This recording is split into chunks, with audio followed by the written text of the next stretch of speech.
Sunday will mark a year since the massive earthquake and tsunami struck Japan.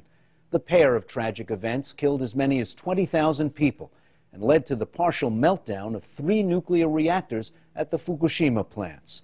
The Japanese government is expected to be cleaning up radiation for years, and nearly 90,000 residents in an evacuation zone had to leave their homes, likely forever. NewsHour science correspondent Miles O'Brien recently returned to the area for a series of reports 1 year later. Here's the first. Okay, and then the hood up? Yep. Near the edge of the Fukushima exclusion zone, the area deemed too hot for human habitation, we geared up for the trip inside. Do I wear this all the time? Tyvek coveralls with hoods, booties and masks, coverage from head to toe.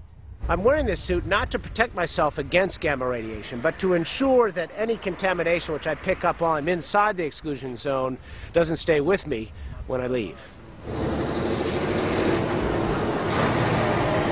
We carried a pass that got us through the heavily guarded checkpoint, 20 kilometers or 12 miles from the Fukushima Daiichi nuclear power plant. We were traveling with scientists from the University of Tokyo, driving through abandoned cities and towns that once bustled with life. Silent now, Right. except for the menacing crescendo of our Geiger counter. 3 kilometers. It is an eerie, post-apocalyptic scene. At the Minami Elementary School in Naraha, life stood still at 2:46 on the afternoon of March 11th, 2011. The blackboards are filled with untaught lessons, book bags left behind, shoes still in the cubbies. The scientists were gathering detailed readings, trying to assess the full extent of the radiation contamination nearly 1 year after the Fukushima nuclear meltdowns. Hi, What was it like inside? it was 0.2 something. Yes, it's 0.5. This is The results were mixed. Inside, radiation contamination was relatively low.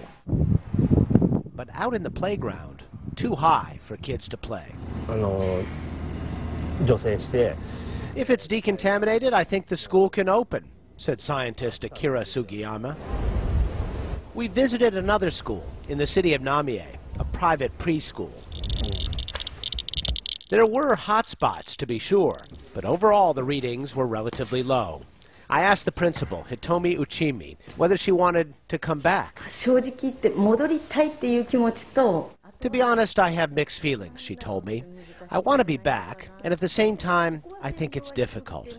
This area may read low radiation, but the mountains are reading high. The hydrogen explosions at the nuclear plant a year ago launched radioactive isotopes into the air. They were blown by the wind, then fell with the dew and precipitation. As a result, the footprint of cesium-137, the most prevalent and persistent radioactive fallout, does not match the neat circles of the mandatory and voluntary evacuation zones 20 and 30 kilometers from the plant. There are plenty of hot spots outside those circles, and some clean spots within, until you get close to the plant.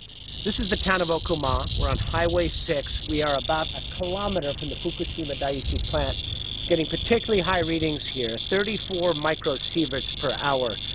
This is an area where it's hard to imagine they'll be remediating and repopulating anytime soon. The readings were 15 times what is considered permissible for radiation workers, 300 times more than the acceptable dose for average citizens. But if that standard were enforced here, it would prompt a dramatically larger evacuation, and that's not going to happen.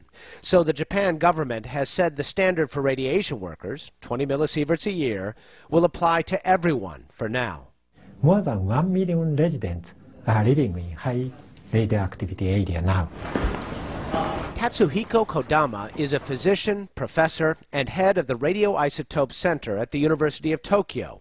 He's also become a YouTube sensation in Japan after this angry testimony before a committee of the parliament. He believes Tokyo has been slow to respond to the crisis, has withheld information, and has tried to downplay the concern. In fact, the government has been all over the map on what it deems allowable radiation levels for average citizens.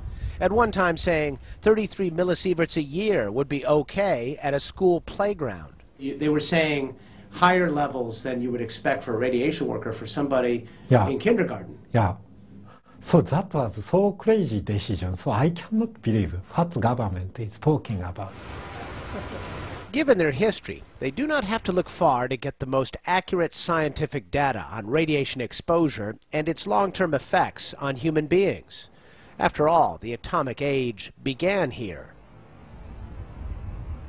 I went to Hiroshima to learn more about the famous Radiation Effects Research Foundation. Sitting high above a now thriving city, this joint Japan and U.S. project has tracked and studied 94,000 survivors of the Hiroshima and Nagasaki atomic bomb attacks since 1947. This is a very exceptionally rare and unique opportunity. Evan Duple is the Associate Director of Research here. He took me on a tour. In liquid nitrogen and in 65 deep freezers, scientists here store thousands of blood, urine, and other biological samples from bomb survivors and a large control group of their contemporaries who were unexposed. Is there an aberration here? Yeah. Researchers analyze stem cells and abnormal chromosomes, looking for signs of damage that can only be explained by exposure to radiation. And they conduct thorough medical exams on a large group of survivors every other year. They have published now about 1,000 peer-reviewed studies and have found conclusive proof that radiation causes an increase in the rate of leukemia a few years after exposure, and over time more solid cancers as well. But below 100 millisieverts, no one here, after all these years, can detect any adverse effects. Extrapolating down, where we tend to have most of our survivors, because radiation is not such a strong mutagen, it becomes more and more difficult to show significance. So as an epidemiology study, it's a big challenge to try to show effects that are significant at low doses. Scientists are now devising ways to study the people of Fukushima Prefecture, but it will be a challenge to connect the dots. While it is relatively easy to calculate the radiation dose that an atomic bomb survivor received in one instant, determining it for those who receive a very low dose for a very long time is much more of a guessing game. It's a big job, isn't it? It is. The target people is more than 2 million. Oh, wow. So, and that would be a very difficult, very challenging work. Kazuo Sakai is a radiation biologist with Japan's National Institute of Radiological Sciences. He says a gradual radiation dose is not as harmful as an instantaneous one. When you reduce dose rate, so the effect is coming smaller and smaller. Body heals, doesn't it? I Yes. If you get it all in one shot, it's much more of a shock, right? Yeah. You're right. Right? Yeah. Sakai says 6 workers at the Fukushima Daiichi plant sustained doses in excess of 250 millisieverts, but none have developed acute radiation sickness. As for the general population, so far no sign of illnesses. At this hospital in Minami-Soma, a city that straddles the 20-kilometer exclusion zone, residents line up all day to be tested for radiation exposure. So far they have scanned 10,000 people. About half had detectable amounts of cesium-137, but all at levels far below the threshold for concern. It was unfortunate that people were exposed to radiation, but the radiation level is very low, says the hospital director Yukio Kanazawa. That's our conclusion. At the conclusion of my journey into the hot zone, I too got a thorough check. Fortunately, no cause for concern. Did I pass? Yes, no problem. No problem. It was the end of a sad visit. There may be no proof that living with low levels of radiation contamination can make you sick, but the absence of evidence is not enough to wipe away the evidence of absence. And the emboldened wild boar will likely have free rein here for decades to come.